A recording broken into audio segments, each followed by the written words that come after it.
അത് മമ്മൂട്ടി.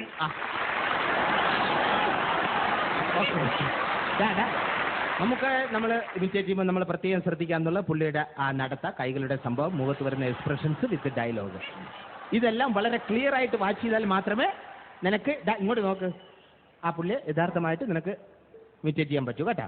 ആദ്യം പുള്ളിയുടെ ആ നടത്ത വിത്ത് കൈകളുടെ സംഭവം എല്ലാം നമുക്ക് പഠിക്കാം. മമ്മൂക്ക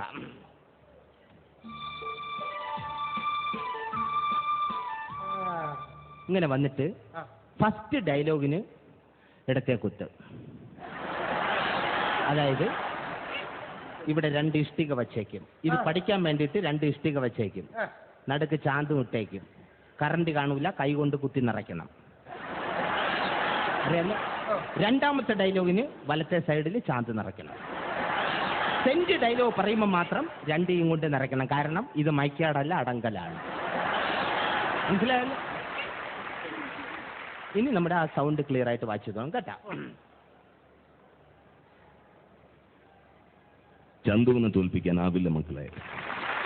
ഇരുമ്പാണ് തട്ടി മുളയാണി വെച്ച് പൊൻകാരം കൊണ്ട് ചുരുക വിളക്കാൻ കൊല്ലന് 16 പൊന്മണം കൊടുത്തവൻ ചന്തു. മാറ്റം തിരികെ ചോദിച്ചപ്പോ മറന്നു പോയെന്ന് കളവ് പറഞ്ഞവൻ ചന്തു. കണ്ടല്ലോ, ഞരമ്പെല്ലാം വലിഞ്ഞു മുറുകി പൊട്ടണം. നിന്നെ കൊണ്ട് അങ്ങനെയൊക്കെ പറ്റൂ കേട്ടാ. കേട്ടാ പുള്ളിയെ പോലെ ക്ലിയർ ആയിട്ട് എടുത്തോണം. Ready action. നടന്നു വാ. 2 കൈയും ബാക്കി കെട്ടിക്കോ. Ready action.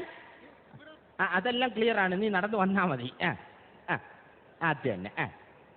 ഓക്കെ, അത്രയും ക്ലിയർ ആവണ്ട. നിന്റെ നെഞ്ച് കയറി ഇരുന്ന് പൊങ്കാലയിടും. ഇങ്ങോട്ട് കയറിയില്ലേ? First dialogue. ഫസ്റ്റ് ഡയലോഗ് ഇടത്തെ കുത്ത് ചന്തു. ഇനി വലത്തെ കുത്ത് ഇടത്തെ കുത്ത് സെഞ്ചി. ഓക്കെ, ഏകദേശം ആള് പഠിച്ചു കഴിഞ്ഞു. ഇനി നമുക്ക് ഏത് താരത്തെ പഠിക്കാൻ പറഞ്ഞോളൂ. മോഹൻലാൽ. ഓക്കെ, മോഹൻലാലിനെ പഠിക്കുമ്പോൾ നമ്മൾ പ്രത്യേകം ശ്രദ്ധിക്കാനുള്ളത് ഒരുപാട് സംഭവങ്ങളുണ്ട്. അതായത് ഇടത്തെ തോള് 90 ഡിഗ്രി ശരിയാണ്. പിന്നെ നീ പഠിച്ചു വരുന്നതുകൊണ്ട് കുഴപ്പമില്ല, 70 ഡിഗ്രി ആയാലും അഡ്ജസ്റ്റ് ചെയ്യാം കേട്ടാ. പിന്നെ പാണ്ടികളെ അറിഞ്ഞിരിക്കണം. അയ്യോ എന്ന് പറഞ്ഞിട്ട് കാര്യമല്ല. ഫുട്ബോൾ അറിയാമോ? ഇതിൽ ഏതെങ്കിലും ഒന്ന് അറിഞ്ഞിരിക്കണം. അത് ഞാൻ ക്ലിയർ ആയിട്ട് ഇവിടെ കാണിക്കും. അത് കണ്ടിട്ട് വേണം മകൻ ചെയ്യാൻ കേട്ടാ. മോഹൻലാൽ.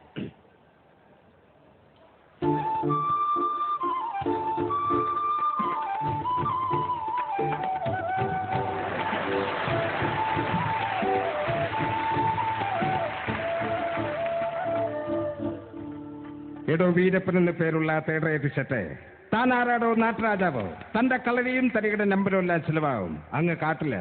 ഇത് സ്ഥലം വേറെയാ. ഒരുപാട് കളി കണ്ടവനാ ഞാൻ. ഒന്നിനും പറ്റിയില്ലെങ്കിൽ തന്നെ പച്ചയ്ക്ക് കൊളുത്തിട്ട് ജഗന്നാഥനെ മണ്ണിവിടൂ. നീ പോ മോനെ ദിനേശ. ഇത് വേണ്ട, അറിയാലോ. Ready action. മോഹൻലാലിനെ എടുക്കാം. ലാല ഇങ്ങനെടാ, ലാലേട്ടനെ എടുക്കുമ്പോൾ നമ്മൾ പ്രത്യേകിച്ച് ഈ അല്പമെങ്കിലും ചരിച്ച് കാണിക്കേ. നീ അവിടെ നില്ല്, നിന്റെ കുടുംബം വരെ ഞാൻ ചരിച്ചു തരാം.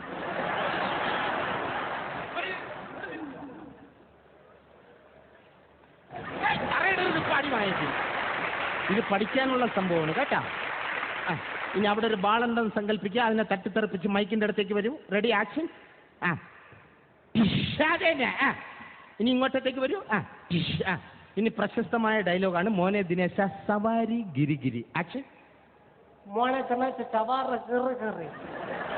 അത് മോഹനമാണ്, അത് മോഹനമാണ്. നിന്റെ അച്ഛന്റെ അവിടെ കുറിച്ചു അടിപൊളിയായി. നീ എന്നെ അടിപൊളി എന്നങ്ങ് പറഞ്ഞ ശരി. ഇനി നിനക്ക് ഏത് താരത്തെ പഠിക്കണം? സുരേഷ് ഗോപി. ആര്? സുരേഷ് ഗോപി. പോടാ വൃത്തിയോട്ടവനെ. മമ്മൂട്ടി മോഹൻലാലിനെ ഞാൻ അസലായിട്ട് കാണിച്ചു തന്നില്ലേ? അതിനകത്തുണ്ടല്ലോ സുരേഷ് ഗോപി. കള്ളോന്നാ. എടാ, ഉദാഹരണത്തിന് മമ്മൂട്ടി അച്ഛൻ, മോഹൻലാൽ അമ്മ. ഇവർക്ക് 2 പേർക്കുണ്ടായ പുത്രനാണ് സുരേഷ് ഗോപി. കള്ളോന്നാ. എടാ, ഞാൻ തെളിയിച്ചു തരാം. ഇവിടെ 2 പേരുടെ ആക്ഷൻ അല്ലേ പുള്ളി അല്ലേ മോട്ടിച്ച് ഇത് ചെയ്തേക്കുന്നത്. ക്ലിയർ ആയിട്ട് വാച്ച് ചെയ്തോ, ഞാൻ കാണിച്ചു തരാം കേട്ടാ. ഇതാരാ? മമ്മൂട്ടി തന്നല്ലോ. ഇതോ? മോഹൻലാൽ. ഈ സംഭവം തന്നെയാണ്. സ്പീഡാക്കിയാൽ മാത്രം മതി. പിന്നെ 25 കിലോ ചാണകം കൊണ്ട് തറയിട്ടേക്കണം. അത് ടൈമിംഗ് അനുസരിച്ച് ചവിട്ടണം.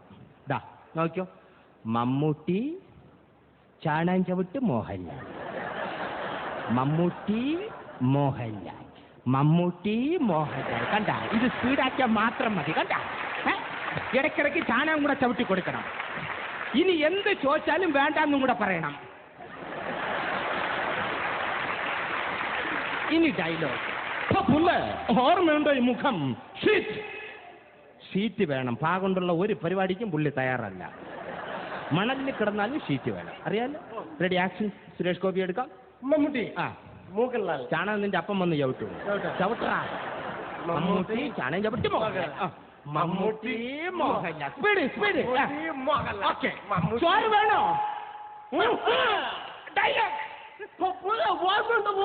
ഓർമ്മ കണ്ടല്ല, അടിപൊളി. മാതൃഭൂമി